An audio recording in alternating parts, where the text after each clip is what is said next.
Ya, saya kalau melihat berita yang sudah beredar itu terkait laporan seorang ibu ya terhadap uh, orang yang diduga artinya melakukan tindakan terhadap anaknya itu sesuai undang-undang sudah benar. Artinya dia ada dugaan lah kira-kira bahwa anaknya ini sudah apa ya maksudnya hmm, dirugikan lah kira-kira gitu.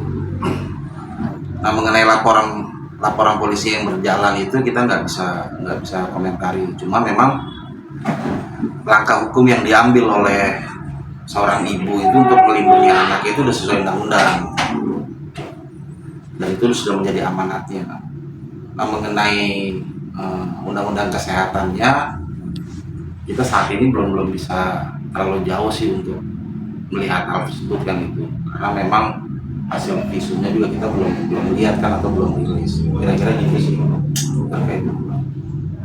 Kalau dari laporannya itu kalau kita lihat itu memang anak-anak itu sebagai korban kan. Nah, orang tuanya melaporkan itu juga mereka punya wewenang karena kalau kita mengacu ke Undang-Undang Nomor 35 Undang-Undang Perlindungan Anak tahun 2014 itu kewajiban orang tua itu untuk mengasuh, memelihara dan menjaga.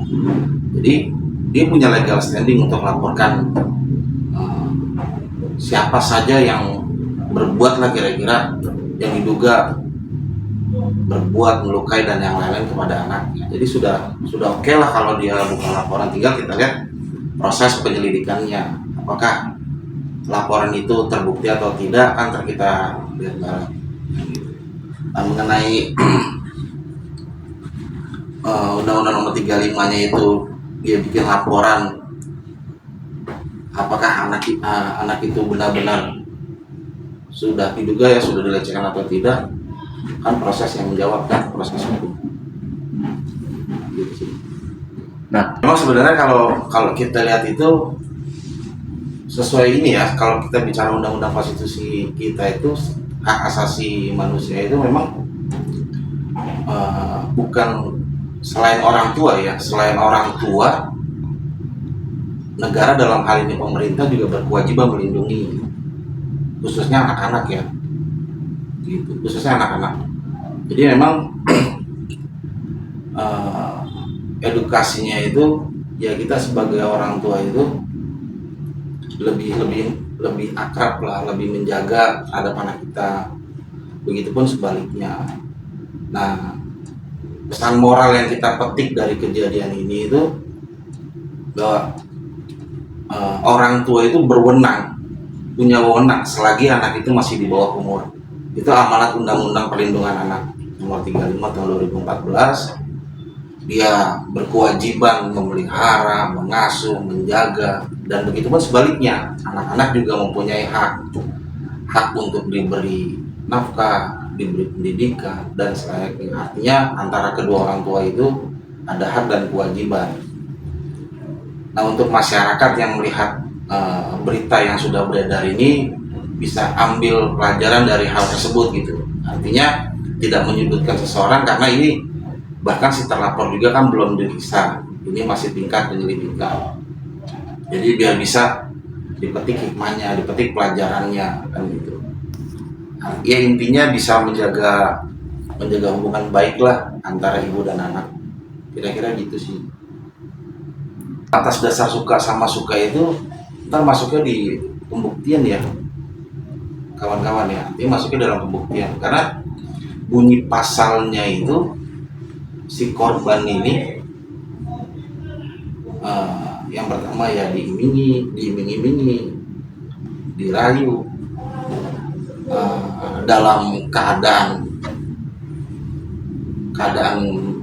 mendesak dan yang lain-lain. Jadi di situ tidak disebutkan dasar suka sama suka. Nah, itu menjadi tugas yang terduga terlapor untuk membuktikan kalau ini kita dasar suka sama suka. Tapi kalau saya lihat dari laporan tersebut fokusnya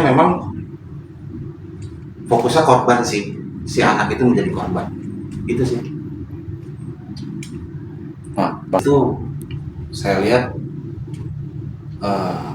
ini ya, antara orang tua dan anak itu, orang tua marah, anak dimarahin, atau sebaliknya anak jawab, ya itu normal-normal aja sih, namanya kehidupan orang tua kan, anak dan orang tua.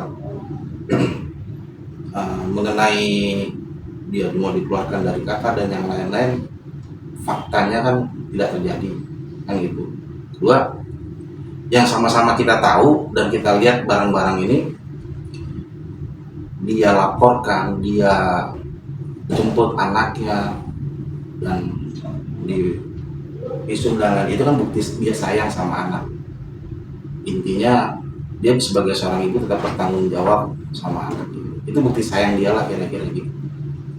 Jadi ya itu tadi saya bilang tuh pesan moralnya, apapun si ibu ini ya, buat masyarakat pada umumnya ya, si ibu marah terhadap anak itu bukti kasih sayang sih intinya kan gitu. Harapan saya tuntas, kalau memang ini sudah masuk jalur hukum ya sampai tuntas, sampai pengadilan, walaupun memang berdasarkan PK Polri itu ada yang namanya RJ, Restoratif Justice, perdamaian di dalam tingkat penyidikan maupun masuk tingkat pengadilan kan gitu. Tapi kita sebagai masyarakat ini kan, kita melihat ini biar ini bisa tuntas gitu. Artinya bisa tuntas tuh beritanya bisa benar gitu. Kalau memang berita yang beredar, katakan misalkan sudah melakukan aborsi, kalau memang terbukti